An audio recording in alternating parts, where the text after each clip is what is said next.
Hola, hola mis queridos amigos cristonautas. Qué alegría poder saludarlos en esta sexta temporada del programa Cristonautas.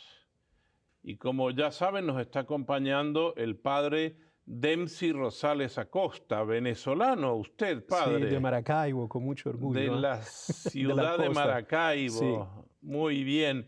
Pero usted está dando clases en la Universidad de San Tomás en Houston. sí. Desde el 2010 soy profesor a tiempo completo y doy clases de teología bíblica, idiomas bíblicos. ¿Alguna materia que usted dé? ¿Cuál, por Por ejemplo, ejemplo? ahorita en este semestre estoy dando hebreo bíblico. Hebreo Sí, bíblico. el próximo semestre estoy dando griego bíblico, sobre todo en el Centro Semillero, que es donde damos maestrías de posgrado en Sagrada Escritura y en teología pastoral. Muy bien, ya saben, por si alguien quiere estudiar, ahí con el padre Dempsey podrá hacerlo.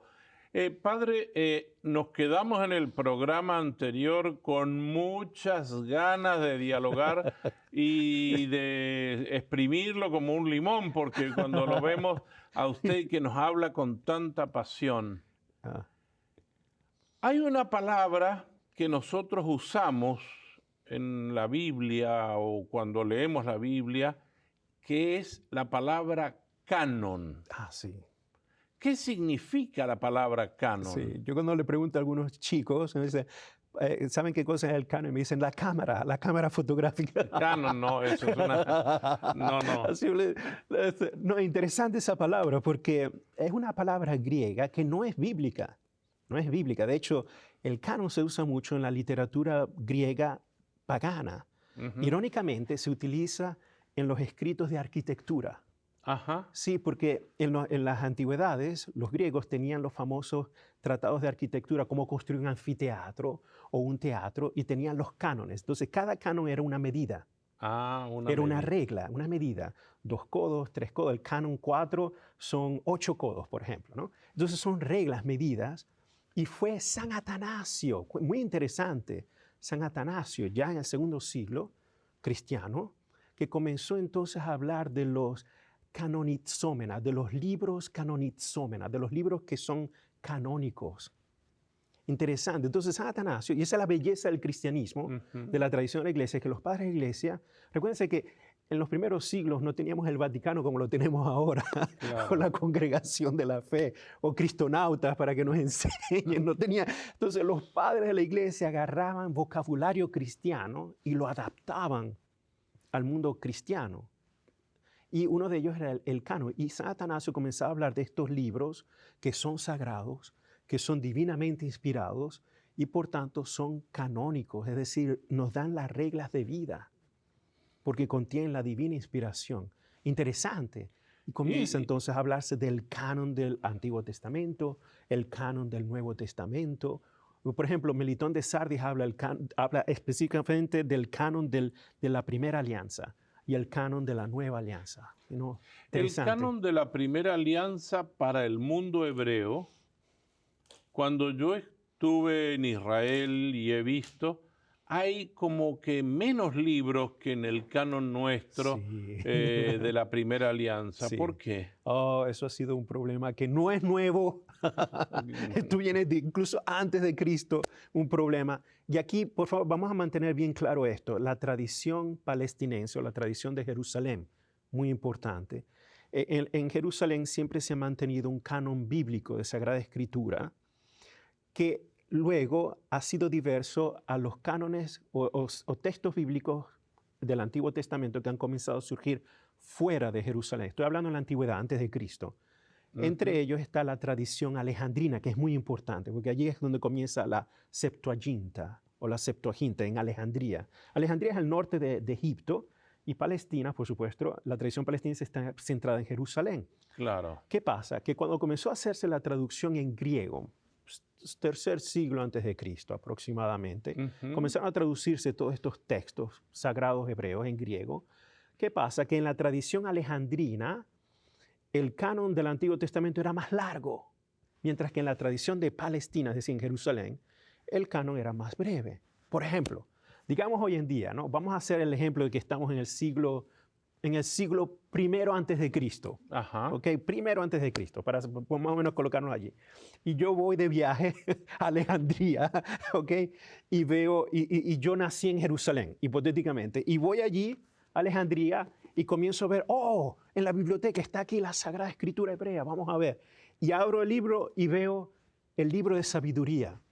Y digo yo, que soy de Jerusalén, el libro de sabiduría, pero en Jerusalén no tenemos este libro en la Sagrada Escritura, no está. Y después voy a ver, primer libro de Macabeos, no está. Entonces comienzo a ver en la tradición alejandrina libros que no aparecen en la tradición de Jerusalén. Y es un problema. Entonces, ¿qué sucede? Mientras tanto, se iban desarrollando, los judíos que vivían fuera de Jerusalén no hablaban hebreo, leían solo griego. Entonces la Septuaginta comenzó a ser más popular, mientras que los que estaban en Palestina seguían la tradición palestinense. Muy importante este detalle. ¿Qué pasa? Que los romanos, en el año 70 después de Cristo, destruyeron Jerusalén. Muchos rabinos huyeron y se fueron al norte de la Palestina, entre ellos Yamnia o Yamné. Y después que el templo se destruyó, aproximadamente al final del primer siglo, comenzaron a decidir, bueno, vamos a poner un cierto orden, a canonizar, a hacer más rígido nuestro canon, porque tenemos que mantenernos fiel a nuestra tradición, porque perdieron el templo, perdieron la ciudad de Jerusalén. Era una forma de establecer la tradición. Y decidieron que era el canon palestinense, el de Jerusalén, el que debería ser canónico, es decir, divinamente inspirado. Y por ese motivo, hasta el día de hoy, todos los hebreos siguen ese canon. Si yo agarro una Biblia hebraica, esta es mi Biblia hebraica, por cierto, que se llama Tanakh, aquí no está el libro de sabiduría, aquí no está el libro de Tobías, no están los dos libros de Macabeos, no está, no aparecen. Entonces, en la Biblia hebraica son los famosos 39 libros que nosotros católicos llamamos protocanónicos, ¿no? Los 39 libros protocanónicos. Pero en la Septuaginta, la otra versión, la griega, es más larga y hay 46 libros. Pero recuérdense que esto no es porque uno se le antojó. No. Con gran probabilidad en Alejandría existían textos de estos libros que nosotros católicos llamamos deuterocanónicos en hebreo, que luego con las guerras se destruyeron, pero que no estaban en la tradición de Jerusalén. Y esa es la cosa interesante, ¿no? Yo he leído que muchos de estos libros que llamamos deuterocanónicos, deutero significa que fueron añadidos después, deuterocanónicos, o sea, después del canon. Sí, o pasaron a ser parte del canon en segundo momento. En un segundo momento. Sí. Muchos de esos libros, en las últimas excavaciones que hay en todo el territorio de lo que llamamos la Tierra Santa, sí, han encontrado textos en hebreo muy antiguos que corresponden a esos libros, como la Sabiduría, por ejemplo. Sí, o por ejemplo, se han encontrado sobre todo en los descubrimientos del Mar Muerto, de Qumran, copias de Ben Sirach, que nosotros llamamos el libro del Eclesiástico, por ejemplo. Se han encontrado secciones, frases, pedacillos en hebreo antiguo del libro de Tobías, por ejemplo.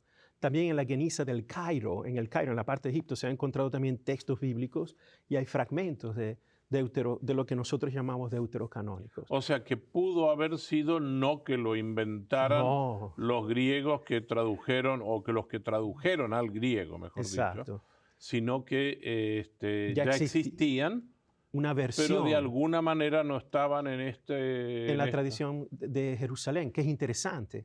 Entonces, la formación del canon es dinámica.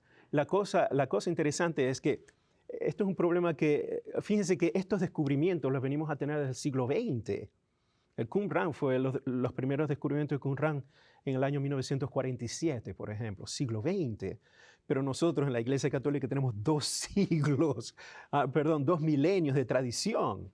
Entonces, ¿qué pasa? Que de hecho los padres de la Iglesia cuestionaban. San Jerónimo amaba la escritura hebraica, vivió en Jerusalén, sobre todo en Belén, estudió 13, 15 años hebreo para traducir la Vulgata, para hacer la Vulgata. Y los documentos que eran accesibles para él era el canon hebreo, el canon hebreo de Jerusalén, que tenía solo estos ciertos libros, pero utilizaba la Septuaginta para hacer todos los libros. Pero él mismo decía en un prólogo al libro de Reyes, decía que para él, para San Jerónimo, su opinión personal, la veritas hebraica, es decir, la verdad hebraica, era la que daba garantía de inspiración divina. Y San Jerónimo cuestionaba estos libros que no aparecían en el canon de Jerusalén. Interesante. Bueno, no había excavaciones, no había Exacto. arqueología, Sí. la época de San Jerónimo. Más o menos, ¿cuándo el Papa San Dámaso lo manda a San Jerónimo? Eso te lo puedo decir con la fecha precisa.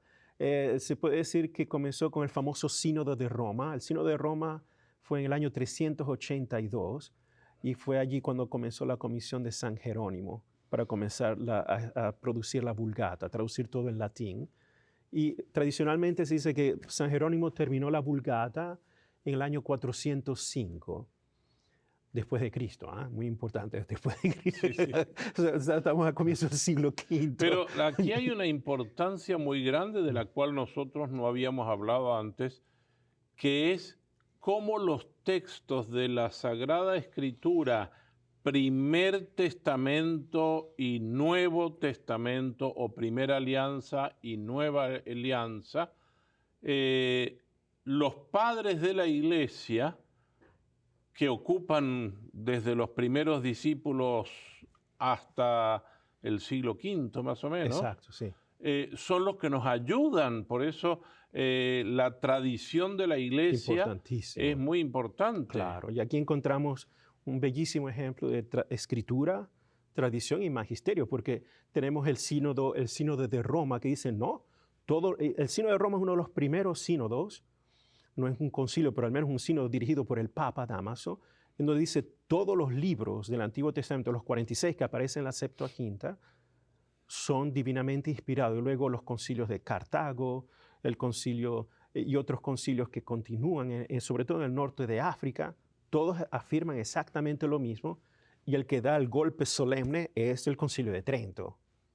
En la primera sesión, Trento define libro por libro y los menciona para que no haya duda de que todos son divinamente inspirados. Pero el Concilio de Trento es muy, muy posterior. Exacto, pero para decirte todo lo que es, cómo se ha ido acumulando toda esta tradición del magisterio, que incluso hasta Trento, porque se puso en discusión de nuevo durante el tiempo de la Reforma, todo este problema igual.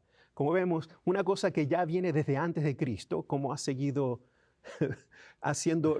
tocando las puertas de la iglesia. Yo quiero sacar la banderita y hacer una pregunta, pero una banderita de paz, una banderita blanca. Sí.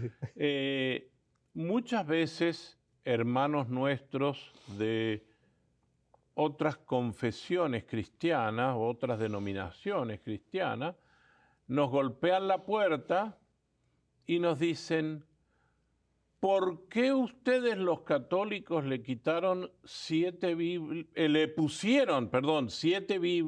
libros al Antiguo Testamento que no estaban? No, no es así. No es que nosotros quitamos como hacer un pastel de chocolate, le quito un ingrediente y le pongo otro como me viene la gana. No, es una situación histórica que de hecho nace en el seno del judaísmo antiguo. Por eso la Septuaginta es sumamente significativa, porque es con esa tradición alejandrina que comenzamos a ver un canon más extenso. No, por ejemplo, mientras que en la tradición palestinense no está. Y el cristianismo no existía en el siglo III antes de Cristo. Quedemos muy claro con esto. Quedemos muy claro con esto. Es absurdo entonces decir, no, heredamos esto. Y ahí es donde está la tradición también. Tenemos el magisterio, pero también la tradición. Todos los padres de la iglesia, incluso San Jerónimo, aunque si pone sus reservas, él traduce todos los libros en la Vulgata. San Jerónimo es fantástico. Él tiene sus cuestiones como teólogo, como libre pensador, lo pone en su introducción a los libros de los reyes, pero sin embargo respeta la autoridad y la tradición de la iglesia y los traduce y los coloca. Pero es sumamente importante ver que todos los padres de la iglesia han visto, y los sínodos de la iglesia, con unanimidad, que estos libros, el canon de la Septuaginta, que es el griego, es totalmente divinamente inspirado, porque todos los primeros cristianos del primer siglo en adelante, todos hablaban griego. excepto los apóstoles. Entonces, que quizás entonces todos los padres, todos en griego. Entonces, Lucas, cuando hace las citaciones del libro de Levíticos, cita es la Septuaginta. Mateo, cuando cita Isaías, utiliza la Septuaginta. Pablo es un erudito que conoce muy bien el hebreo. Pablo utiliza las citaciones de la Septuaginta cuando habla a los paganos de Corinto o cuando convierte a estos paganos en cristianos, ¿no? Utiliza las citaciones de la Septuaginta. Y es interesante ver que, porque al utilizar el texto de la Septuaginta no tengo que traducir, ya está en griego. claro. Si estoy hablando en un ambiente donde griego es la lengua común, el koiné, entonces todos los primeros cristianos han bebido el agua de la Septuaginta. Pero, ¿cómo hago yo, que me pregunta mucha gente, Sí. para saber si mi Biblia es católica o no es católica? Hay dos formas. Una forma es ver en el índice si tiene un obispo o si tiene una conferencia episcopal que dice no nihil obstat, es una forma. Pero otra forma práctica es yo agarro la Biblia, voy al índice y si veo que tiene el libro de sabiduría, es católica. Si veo que tiene el libro del eclesiástico o Sirácides, es católica. El primero y segundo Macabeos, católica. Judí, Baruch y Tobías son deuterocanónicos. Entonces, estos son los famosos libros que crean problemas. Judith, Baruch, Tobías, sabiduría, eclesiástico, primera y segunda Macabeos y sí, esos son. Esos son.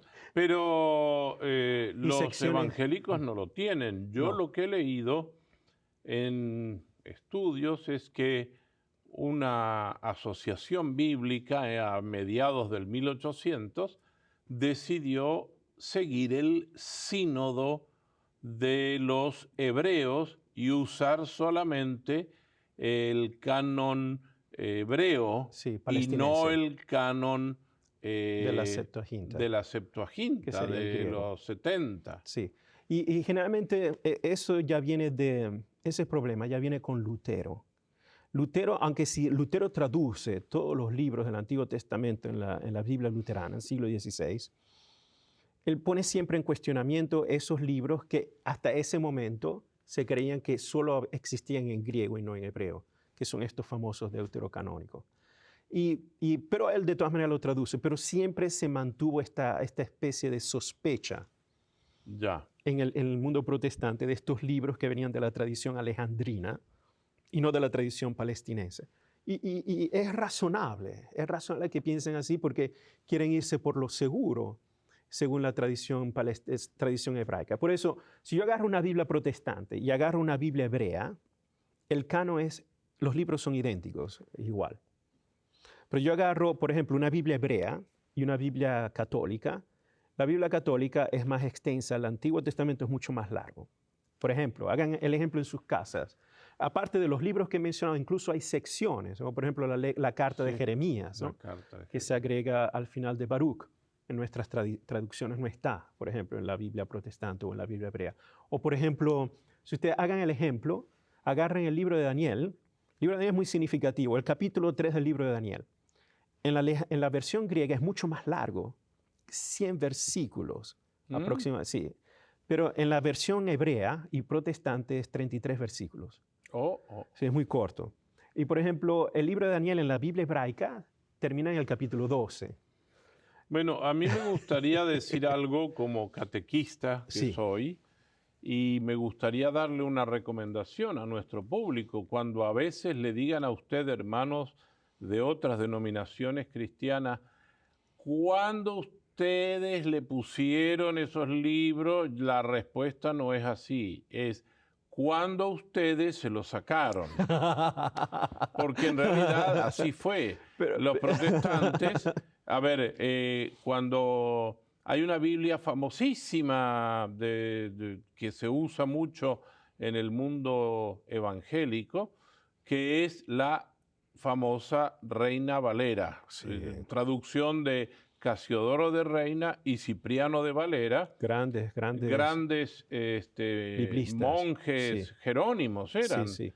de Sevilla. Católicos, ¿ah? Sí, Monjes jerónimos, católicos, monjes católicos, seguidores de como San Jerónimo. Lutero. Lutero era un monje agustino. Agustiniano, sí.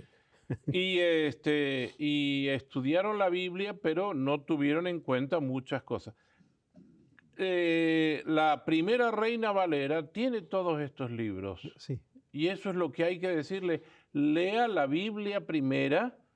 Claro que está escrita en un castellano tan antiguo que nosotros no lo podríamos casi leer, porque el castellano ha sufrido en estos 5 siglos muchos cambios. Sí. Pero, por favor, amigo, yo le dejo una idea. No es que nosotros le hemos puesto más libros. Ellos fueron los que lo sacaron. Sí, esto, por favor, tenemos que recordar esto, que este problema nace en el mundo de la tradición hebraica, ya antes de Cristo. Nosotros hemos heredado esta tradición, pero no nace con nosotros. Ya viene ya desde el siglo III aproximadamente antes de Cristo. Sí. Entonces, vamos a quedar como en este resumen grande que en el Antiguo Testamento empieza a escribirse en el hebreo y algunas partes en otro idioma parecido que es el arameo. Sí, son hermanas. Hermanas, son lenguas hermanas, sí, como el portugués y el español, más o menos. Exacto, sí. Bueno, nosotros que estuvimos en Lisboa ya nos hacíamos entender fácilmente. Sí. La invasión helénica, la invasión de Alejandro Magno hace que empiece a hablarse el griego como... Lo que pasa aquí en Estados Unidos cuando viene la familia, a lo mejor de México, Guatemala o Argentina, con los hijos chicos, pero los hijos empiezan a ir a la escuela, entonces los hijos empiezan a hablar más inglés que español. Exacto. Entonces habría que hacerles una traducción, digamos, nosotros veníamos con nuestra Biblia en español, pero para que ellos y sus hijos, o sea, los nietos nuestros, la entendieran, deberíamos hacerla en inglés. Ya existe, gracias a Dios. Sí. Pero ese sería más o menos como una analogía de... Es una analogía muy buena, sí. De hecho, es increíble ver la historia de las traducciones bíblicas porque incluso con el griego no se terminó. Todos los cristianos antiguos que hablaban sirio comenzaron a traducir del hebreo al sirio. Otros comenzaron a traducir al copto. Y ahí es increíble.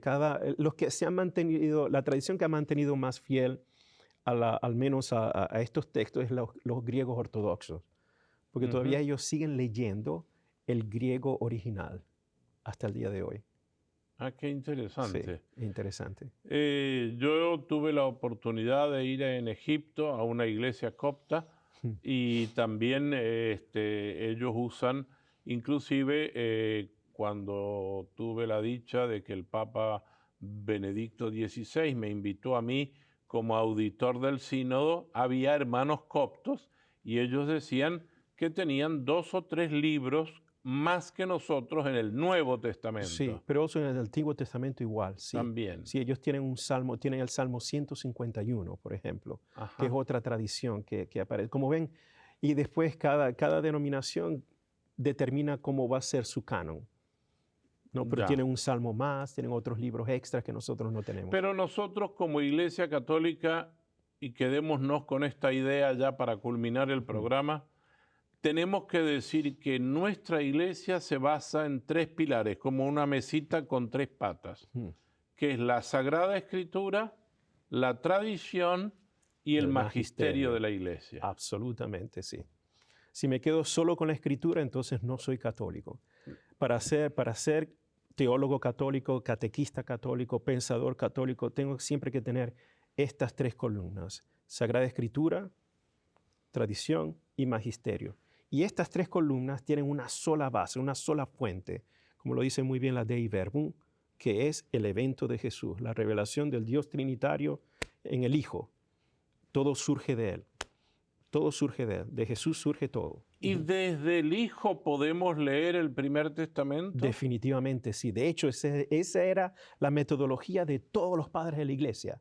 Todos leían de manera alegórica el Antiguo Testamento, Pero el punto era siempre Jesús. Todo el Antiguo Testamento habla de Jesús. Era un principio de espiritualidad entre todos. Podríamos decir como método, yo ahora como catequista pienso, cuando uno va en bicicleta hay un centro de los rayos de la rueda de la bicicleta. Sí. Ese centro es Jesús. Definitivamente. Y sobre sí. Jesús va girando todo el Primer Testamento y el Nuevo Testamento. Sí. Así podría ser la lectura. Definitivamente. Y luego de allí, otro círculo sería la tradición y luego otro, el magisterio. Y todo es concéntrico hacia Jesús. Porque el magisterio lo que hace es proponer la doctrina educativa de la Iglesia que no contradice la tradición de la Iglesia y no contradice la Escritura. Así es. Todo está Bueno, interrelacionado. y esto tenemos que tenerlo muy en cuenta porque muchas veces hay gente que no quiere escuchar a los padres de la Iglesia porque no los entiende, o no quiere escuchar el magisterio de la Iglesia porque tampoco lo entiende. Peligroso, sí. Entonces, tener que tener en cuenta que estos tres conforman la Iglesia Católica. Padre, se nos ha ido el tiempo, pero qué hermoso dialogar con usted. Hemos aprendido muchísimo y, bueno, queridos amigos, como verán, hay mucha tela que cortar en esta sexta temporada de Cristonautas. Padre Dempsey Rosales, muchísimas gracias por acompañarnos y será hasta la próxima, donde tendremos un programa que creo que va a estar, bueno, estupendo. Ciertamente. Hasta la próxima. Que Dios los bendiga.